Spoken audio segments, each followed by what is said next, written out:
I believe we should use technology. Technology was concerned a step to the greater good, and it has also been said that technology has never been so advanced. But now, what if we weren't being paranoid? All those things about being crazy, about technology and AI can't do that. We may be experiencing negative things, but not in the way you might think. So, as a little analogy, do you remember songs about clubs and about how sweaty hair and people dancing and how fun it would be and how those memories would last for years? They're not there anymore. People aren't dancing. People are just on their phones in their own little bubble. So that is a change. And I think that is due to the internet, because somebody could record them and it'd be embarrassing because people don't simply have empathy over the internet. And this pertains more to children and teenagers than adults, because adults grew up with that feeling. Children and teenagers did. The big picture is you're forced to be on your phone miserable because you wouldn't be catered to. What I mean by that is when a teacher is punishing a classroom for children being on their phone instead of just punishing the same people who are doing the same thing consistently. And have you also noticed that children are changing?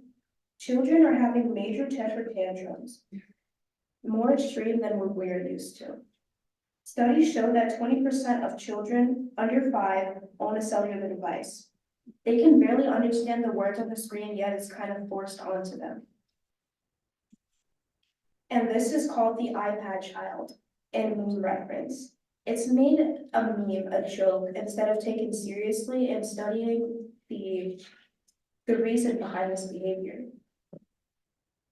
And there's also a stereotype against teenage or pre-teenager girls, which they are selfish, mean, loud, and obnoxious in businesses, establishments, because they aren't taught anything well. They aren't taught home training. They aren't taught to respect people that are doing these services for them. Instead, they're just, I guess, using people and expecting people to cater to them.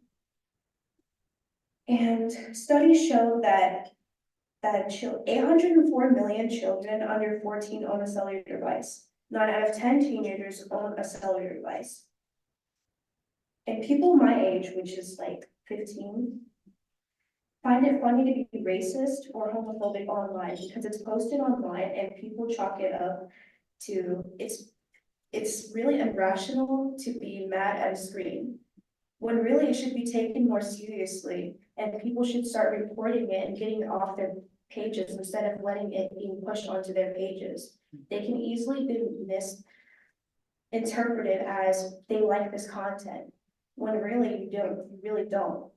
And the more and more you see this, and the more people normalize it, the more you fall into the trend, and the more that you are just falling into the same mindset when you weren't like that originally, and you won't notice until later. The big idea is no matter who you are, your age, you're seeing the same vulgar, disgusting, and explicit things, forcing you to develop the same humor or mindset, which is really wrong, especially if there's children or teenagers on the app that are really impressionable.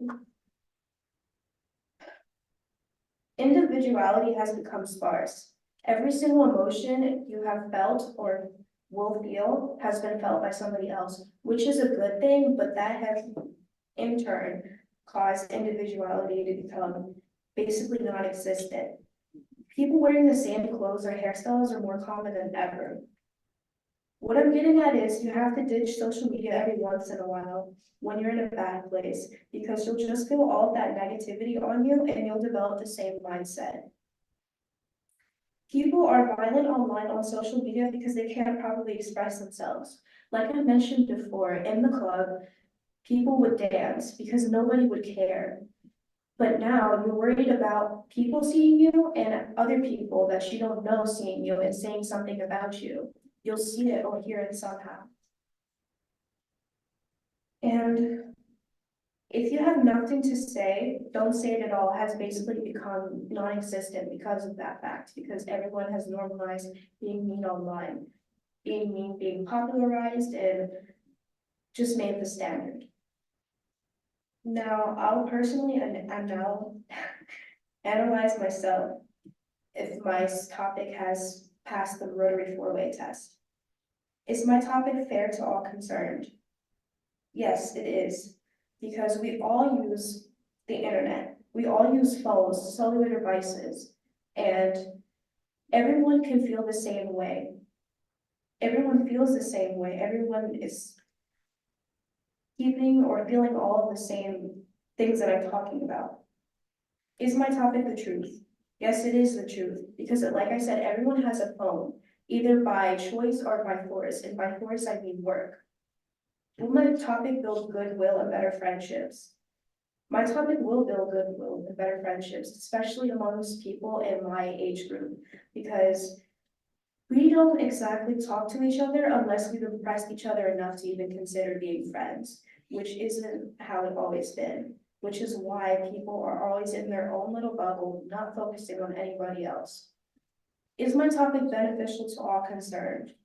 My topic is beneficial because it'll build goodwill and better friendships.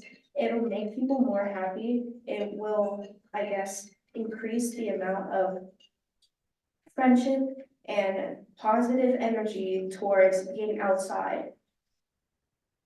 And to conclude and recap, we should stop using social media so much, or just phones and internet in general, because it'll have these effects on you. That's it.